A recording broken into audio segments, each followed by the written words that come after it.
So, I'm a Blight main. I've been thinking about making a guide to this really fun killer for a while, after I decided to dedicate my time to him, but the issue is... how? When I think of a guide, I think of a way to show the viewer how to take the tools the killer has and to show how to use them. Some guides are made for beginners, some for experts. But how do you make a guide for a killer like Blight? His kit is extremely simple. Upon power button press, you begin sprinting forward. When you hit a wall, you bounce or slam against it. After this slam, you gain the ability to rush yet again. This second charge of rush and every charge thereafter is different though. Your turning ability is limited and you are able to attack. So, pinball killer. Got it. This turns making a guide about him into going over every tree, rock, wall, and building in the game. And while you may be able to do this with certain main buildings, the variety of randomly generated tiles is essentially infinite. Random garbage piles, cars, hedges, trees, and rocks can cause the Blight player quite a bit of headache. So you can't do this in a guide. Instead, what I want to go over is split-second decision making. Split-second planning, 2-3 steps ahead. This, combined with excellent basic killer mind games, is going to form the essence of this guide. Welcome to the living, changing Blight guide. Blight's normal move speed is 4.6 meters a second. His rush move speed is a whopping 9.2 meters per second, which is quite literally the same speed as Hillbilly's chainsaw sprint. You slam against things and suddenly your rush becomes lethal, allowing you to attack soon after. But this isn't new information. What I want to talk about instead is how your slam is used. After you hit an object, you open what the game refers to as a chain rush window. This is the second or so of time where you sort of float, gaining full camera control and of course another rush. You can use this floating time to take stock of where your target is and, if you're present in the moment, glide backward a bit for a better position for your next rush. You don't have to do this every time, but sometimes you can use this gliding feature to gain an angle that actually works, instead of getting stuck in a doorway or something like that. When you're into a lethal rush and attack, you get a bit of an extended lunge. This lunge is interesting because almost no matter what direction you're going, you lunge the direction you look. The other interesting aspect of the lunge is that it has no collision. You can lunge early and slide along some tiles in a strange direction to get hits you wouldn't get if you were to try bouncing again. The lunge attack also has a bit of a larger hitbox, it seems. A bit more to the sides, allowing you to hit people that you might not think you can. This can be easily abused, and should be as much as you can. However, the most common way to use this is when rushing directly at someone. They will likely try to juke you side to side, which this wide attack can counter. Be patient, get close, and let the hitbox do its magic. A very neutral feature of the lunge is being able to break pallets with an attack. This means if you swing at a survivor early and they drop a pallet, it breaks. But the speed at which you break this pallet is the same as simply kicking it. The only thing that is faster is the milliseconds you save from pressing the break button. It's very selective when you want to use this versus just kicking the pallet, but I'll do my best in showing you the best time to use this feature. Many times, I see people use their power for movement. Mainly at the beginning of the game, when you have no information, this is generally a bad idea, but more practically, a double-edged sword. You can bounce across the map, checking gens, find somebody on one, and catch them off to get a free hit. Nice. But more likely you will spend 5 charges running around looking for people only to finally find people. But now your power is on cooldown and you just get to chase. This ultimately will throw you off your rhythm. A baseline condition to using your power is, will I get a hit from this use? If yes, use power. Now obviously there are certain times where you won't get a hit, or you use your power to zone survivors away from a specific area. Or you really need to get across the map to use a Pop Goes the Weasel charge. These are all valid uses of your rush. However, the way I use this killer's power is to get as many hits as possible, so that's what I want to teach you. I mentioned a rhythm earlier. It's the word I've used in my head to describe when it feels right to use my power. Blight feels like playing along to a rhythm. You need to feel it in every chase. If you start your power with no clear ending, it's going to feel garbled and bad. If you end up double bouncing because you click too quickly, your rhythm is going to break and you'll feel lost. If you hit a door frame and can't get through it after the second rush, stop rushing. Let your power come back and begin again. Don't let your rhythm get broken, or you're going to try to spam your power to get it back, and it's just not going to be the same. Keep your composure, get into your rhythm, let the killer sing. Many people play this game on rather low DPI. This is usually quite a boon, since moving your camera too quickly can cause you to lose track of survivors or their scratch marks. However, for Blight, having a high sensitivity means you get to whip yourself around corners that much faster, since your camera moves faster. I'm not saying you must play this killer with high sensitivity, but I do believe it is helpful. For a bit of a band-aid fix, I've heard of people setting up mouse buttons that rocket their DPI in one click in order to maximize their turning while lunging. You can do this if you want, but I'll stick to my generally high DPI. There is a bit of a stigma to Blight as a killer. One of his teachables is Hex Undying, the scourge of survivor players everywhere.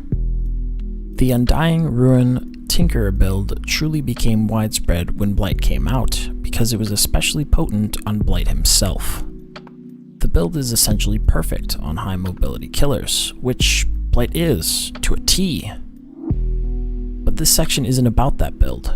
It's about what you should use, what perks do well on the killer. Two perks I will never let go of are Tinkerer and Barbecue and Chili. These perks fit into Blight's playstyle so perfectly that it's very difficult to use anything else. So please keep them in the back of your mind when crafting a build. Pop Goes the Weasel is quite good on Blight. You have massive mobility, so you can spend the second or two to kick the gen. 25% regression becomes like a noose as the game goes by, because you can get to far off gens to kick them without much problem. Combine this perk with Oppression, and you get an extra kick of map pressure as a nice little cherry on top. Your best bet, however, is chasing perks. Enduring Spirit Fury, Brutal Strength, I'm All Ears, Infectious Fright, and Save the Best for Last. These are all really solid choices in my opinion, but I'll go over them very quickly. Enduring Spirit Fury. Eat pallets, charge into them with Spirit Fury active, you end chases even faster. This combo blasts through Blight's pallet weakness. Very good, despite taking 2 perk slots. Brutal Strength. You get stopped by pallets quite easily. If you get rid of dropped pallets quickly, you get to rush after the survivor that much quicker. Brutal does this for you. I'm All Ears. Blight does well when you get really good at predicting survivors. I'm All Ears takes the guessing out of it when they vault a window, which they will. Infectious Fright. If you down someone, you hear the scream of someone nearby, which, if your power is still up, means you get to rush over there for a hit or a down. This can compound if you are getting people hurt quite a lot. My personal favorite on this list. Save the Best for Last. This one I will tell you is good, but I cannot confirm exactly how good it is. You're a killer with a special attack that is reasonably accessible, similar to Pig or Demogorgon. So ideally, you have the ability to gather and maintain 8 stacks of Save the Best for Last. However, I think this perk sort of hurts the spirit of the killer. If you have this insanely low cooldown on your basic attack, why would you use your power in cool and impressive ways? Well, you wouldn't.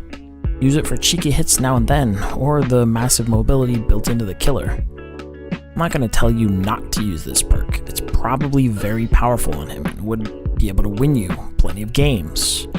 But I personally don't like it. Perks that rely on basic attacks should generally be avoided. Sloppy Butcher, Knockout, Haunted Ground, Make Your Choice, Unrelenting, etc., etc. On paper, you will be getting basic attacks, But the more you play the killer, the more you'll find yourself using your rush attacks to hit people. Some honorable mentions to Corrupt Intervention, Nurse's Calling, and Monitor and Abuse. Corrupt Intervention is a generally good perk for preventing early gens from going without your consent. I have a personal grudge against this perk, but even I can't deny that it's useful on any and all killers. A Nurse's Calling. While using this perk, you may find yourself rushing around, catch sight of a couple of auras healing. Wow, and just your luck, you happen to be using one of the best mobility powers in the game. So you just go on over and smack them. Monitor and Abuse. You can use this with Infectious to find more people with the perk. You can use this with Nurses to find people, but stealthier. You can use this by itself, which would be silly, but you could. Like Oni and Deathslinger, Blight has a unique terror radius music, which means you might trick people into thinking you're further away, and then you're on top of them. Because, surprise, you can rush. I'll switch it up here. Let's go over some add-ons that are bad first. Placebo Tablet, Compound 7, Adrenaline Vial, and Summoning Stone. These are all generally counterproductive to use. Slowing you down or reducing your turning are pretty bad things because they just make you weaker. Snapping your camera to someone isn't useful. Blocking pallets is very selectively useful. Use these at your own risk. The rest of Blight's add-ons are good. Seriously. Pick any 2 add-ons of any quality of the remaining list. They're good together. Pustula Dust and Alchemist Ring? Sure. More slam duration and rush tokens refreshing when you get it down. Plague Bile and Compound 21? Sure, more turning and auras when you get close. There's no end. They're all good. Even the rather deceptive Shredded Notes. You lose a token, but they recharge faster. This kinda looks bad to start, but as you play the killer more and more, you'll notice that more often than not, you'll get hits within 2 or 3 charges, which turns the add-on from a loss to literally just a recharge add-on. Plus, if you use it with the Iridescent Blight tag, it really shines. Seriously, use the add-ons you want or don't. Blight doesn't need much, but anything is a plus for him.